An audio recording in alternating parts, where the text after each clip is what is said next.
आपकी राज्य सरकारों ने क्या किया बताइए ना, आप बताइए कि एक बड़ा एग्जाम्पल हमने सेट करके रखा है देश के सामने।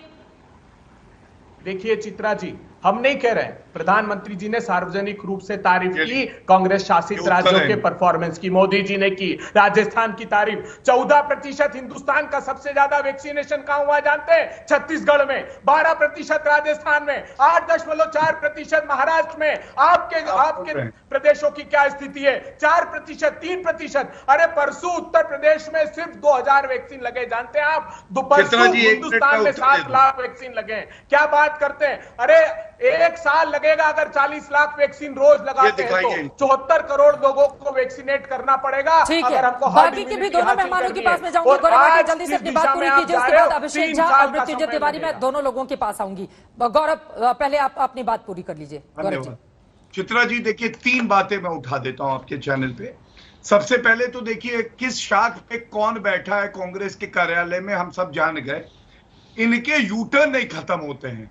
वैक्सीनेशन से शुरुआत करते इन्होंने कहा कि महाराष्ट्र में ज्यादा लगे, अभी कह रहे थे वैक्सीनेशन केंद्र सरकार देती है, तो मतलब महाराष्ट्र के साथ भेदभाव नहीं किया ना, जनसंख्या के अनुपात से ज्यादा ही दिया। सबसे ज्यादा उत्तर प्रदेश में मोदी जी ने झाड़ लगाई। बीच में मत बोलिए। 17% वेस्टेज उत्तर प्रदेश में। सर एक बार उनकी बात हो जाए, जल्दी से आप दोनों अपनी बात खत्म कीजिए। 2 और मेहमान बहुत देर से इंतजार कर रहे हैं। प्लीज गौरव आगे जल्दी से अपनी बात पूरी कीजिए। दूसरा यू टर्न दिखाता हूं। देखिए ये 8 अप्रैल 2021 की चिट्ठी राहुल गांधी की।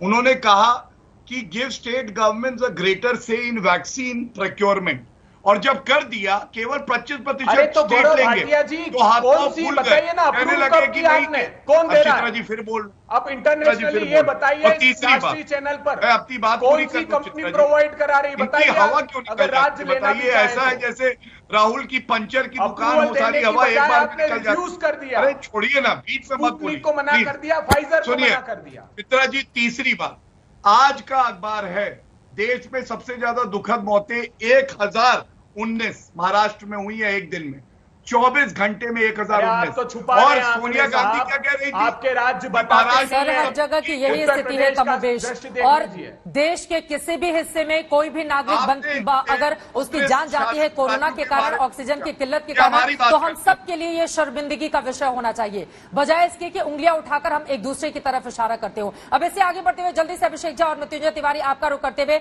अभिषेक झा जी, मैं बिहार की तैयारियां देख रही थी तीसरी लहर से निपटने के लिए, एक छोटा सा आंकड़ा देते हुए 38 में से 32 जिलों में बच्चों के लिए आईसीयू ही नहीं है, 33 जिलों में वेंटिलेटर की कमी है। तीसरी लहर में पटना में 200, पूरे बिहार में 1000 की जरूरत पड़ेगी। पटना में 69 है, बिहार के 9 अस्पतालों में सिर्फ 143 है। सर कहीं तो तैयारी कीजिए, ताकि कहीं तो कोई बड़ा एग्जाम्पल आप सेट कर पाइए बिहार को लेकर। चित्रा जी, पहली लहर में ही हमने सबसे बड़ा एग्जाम्पल बिहार में सेट कर दिया था कि हमने रिकवरी रेट को 99% से ऊपर लेकर हम गए। चाहे आप वैक्सीनेशन की रफ्तार देख ले, वैक्सीन खरीदने की बिहार सरकार की जो प्रक्रिया है उसको देख ले, लेकिन यह सब तो तैयारियां मैंने पहली लहर की बताई और दूसरी की बताई है। जहां तक आप तीसरी लहर की बात कर रही है, लगातार कैबिनेट की बैठक में आदरणीय मुख्यमंत्री नीतीश कुमार जी पूरे मामले को लेकर बेहद संवेदनशील है, और तीसरी लहर से निपटने के लिए सरकार के स्तर पर जो भी तैयारियां करनी है वो सब तैयारियां करने के लिए बिहार की सरकार फिर संकल्पित है।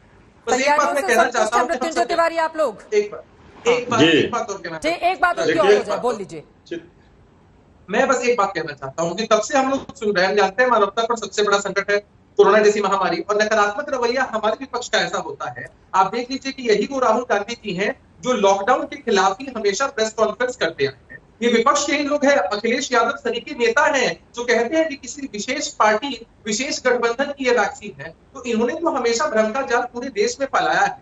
ये बात नहीं समझते कि जब ये सरकारों के खिलाफ बोलते हैं तो बहुत सारे प्रदेशों में इनकी भी सरकारें हैं जहां इनकी विफलताएं हैं। ये नहीं समझते हैं कि पक्ष और विपक्ष को कंधे से कंधा मिलाकर अपनी कमजोरियों को एक्सेप्ट करते हुए जितने संसाधन हैं उनके साथ जनता की सेवा और मदद में लगना चाहिए। मतलब 16-17 साल हो गए आपकी सरकार, अभी भी संसाधनों का रोना रोएंगे अभिषेक झा जी, तब तो मतलब भगवान भरोसे है बिहार की जनता। एक जल्दी से क्लोजिंग कमेंट आपका। ठीक है अभिषेक जी, समझ गए मैं आपकी बात, समझ गए मैं। नकारात्मक राजनीति को अलग छोड़िए, जिन लोगों के अपने परिजन मौत के मुंह में समा रहे हैं, जिनको दवाइयां, ऑक्सीजन की कमी मिल रही है, बिहार में महिलाओं के साथ किस तरह के दुर्व्यवहार की खबरें भी सामने आई, सर उनको आप सकारात्मकता का पाठ पढ़ाएंगे मृत्युंजय तिवारी जी? लेकिन कम से कम मानवता पर जब बड़ा संकट है तो आप लोग भी थोड़ा बड़ा दिल दिखाइए और अपने 74-75 विधायकों को भी काम में लगाइए, सिवाय नकारात्मक राजनीति करने के।